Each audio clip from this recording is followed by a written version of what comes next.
Después de 3 siglos de régimen virreinal, México estrenó su independencia con una serie de desacuerdos sobre la forma de gobierno de la nueva nación.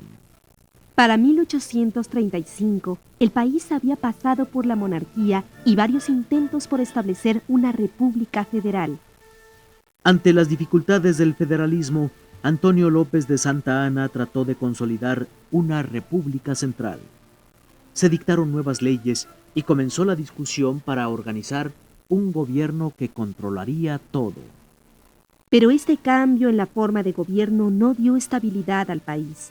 Al contrario, las zonas más alejadas de la capital iniciaron protestas contra el centralismo.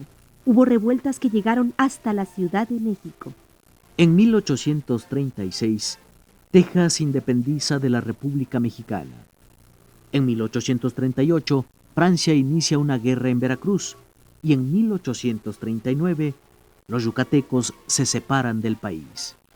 Mientras tanto, Estados Unidos de Norteamérica se preparaba para invadir México. En estos años, 15 presidentes intentaron dirigir México, algunos de ellos en repetidas ocasiones. Ninguno pudo terminar su periodo de gobierno. La guerra y el abandono del campo empeoraron la situación económica e incrementaron el descontento popular. Parecía que México no era capaz de gobernarse a sí mismo. En el intento por establecer un gobierno centralista en 1835, Antonio López de Santa Anna suspendió la federación y se redactaron leyes para sustituir la Constitución promulgada en 1824. Un año después, en 1836, se promulgaron 7 leyes para completar la nueva Constitución para la República Centralista.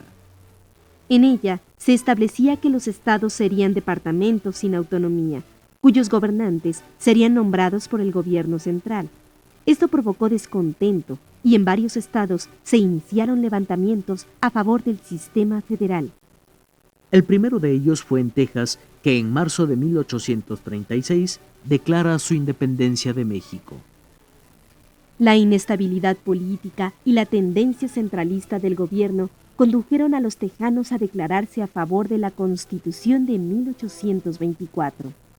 Los tejanos condicionaron su fidelidad a México a cambio de que la nación estuviera gobernada bajo el régimen federal. El 3 de noviembre de 1835 crearon un gobierno provisional y declararon la guerra a México. El gobierno mexicano carecía de estabilidad y de recursos. No contaba con un ejército numeroso ni con equipo para sofocar los brotes de rebeldía. Sin embargo, Antonio López de Santa Anna consiguió préstamos para equipar a sus tropas y se fue al norte con la intención de someter a los tejanos. Las tropas mexicanas ocuparon San Antonio y recuperaron el fuerte del Álamo, pero Santa Anna fue hecho prisionero. Los tejanos le obligaron a retirar el ejército, suspender los ataques y aceptar su independencia.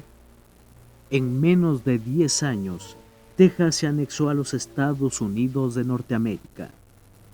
Los constantes enfrentamientos entre federalistas y centralistas provocaron otros problemas para el gobierno de México.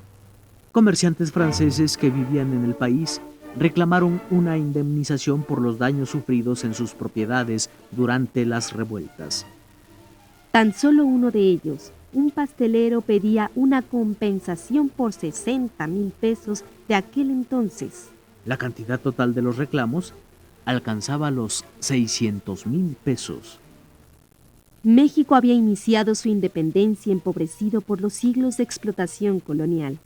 La guerra había empeorado la situación económica y el escaso dinero que había se invertía en el ejército. No era posible pensar siquiera en saldar una deuda como la que reclamaban los franceses. Esto fue el pretexto para que en noviembre de 1838 una flota francesa bloqueara el puerto de Veracruz y declarara la guerra a México. En la batalla murieron muchos hombres. Santa Anna perdió una pierna al intentar un contraataque y se rindió. México perdió la guerra que, por el reclamo de aquel pastelero, se le conoce como la Guerra de los Pasteles. Poco después estalló otro conflicto contra el centralismo. Esta vez en Yucatán. Los yucatecos querían mantener su autonomía y ser parte de México, pero regidos por una constitución federalista. En 1839 iniciaron un movimiento contra el centralismo. Yucatán se separó de México y se reintegró, cada vez que parecía que el país volvería al régimen federal. Fue hasta agosto de 1848, después de la Guerra de Castas, que Yucatán regresó definitivamente a la federación.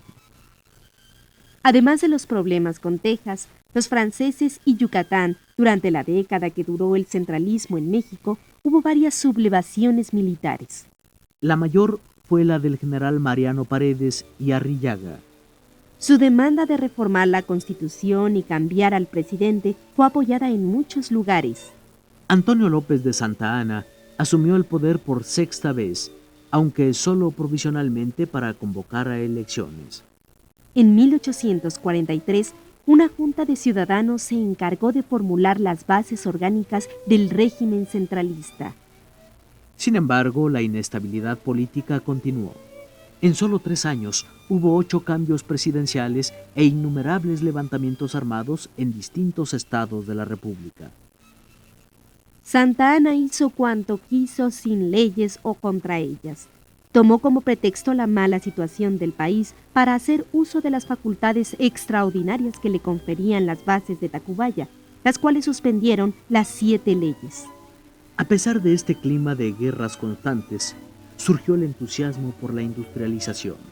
Lucas Alamán creía que si se protegían ciertas ramas industriales, el país podría recuperarse económicamente.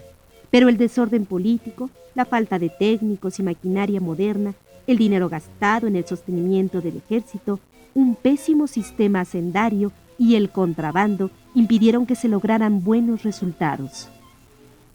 El pronunciamiento de Guadalajara marcó el restablecimiento del régimen federal proscrito en 1836, cuando se promulgaron las 7 leyes constitucionales que establecían la centralización del poder.